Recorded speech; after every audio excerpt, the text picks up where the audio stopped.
Atlantic মহাসাগরে অভিযান চালিয়ে 11 আরোহীকে জীবিত উদ্ধার করেছে মার্কিন বিমান বাহিনী। একটি ব্যক্তিগত বিমান দুর্ঘটনার শিকার হওয়ার পর তারা গভীর সমুদ্রে লাইফ রাফটে ভাসছিলেন। বৃহস্পতিবার পেন্টাগন সম্প্রতি এই অভিযানের ভিডিও প্রকাশ করেছে। বিমান কর্তৃপক্ষ জানায়, মঙ্গলবার বাহামাস থেকে যাত্রী নিয়ে যাত্রা করা বিমানটি মেলবোর্ন শহর থেকে প্রায় 80 মাইল দূরে সমুদ্রে আছড়ে পড়ে। দুর্ঘটনার পরপরই বিমানের জরুরি সিগন্যাল সক্রিয় হয়, যার মাধ্যমে যুক্তরাষ্ট্রের কোস্ট গার্ড দ্রুত বিমানটি শনাক্ত করতে পারে। উদ্ধার অভিযানের সময় ওই এলাকায় মার্কিন বিমান বাহিনীর একটি দল প্রশিক্ষণ মিশনে ছিল। খবর পাওয়া মাত্রই তারা উদ্ধার কাজে অংশ নেয়।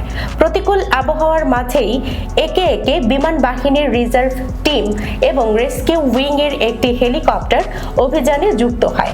উদ্ধারকারী দল সমুদ্রের উত্তাল ঢেউয়ের মধ্য থেকে 11 জনকেই নিরাপদে হেলিকপ্টারে তুলে নেয় এবং প্রয়োজনীয় চিকিৎসার জন্য পাঠায়।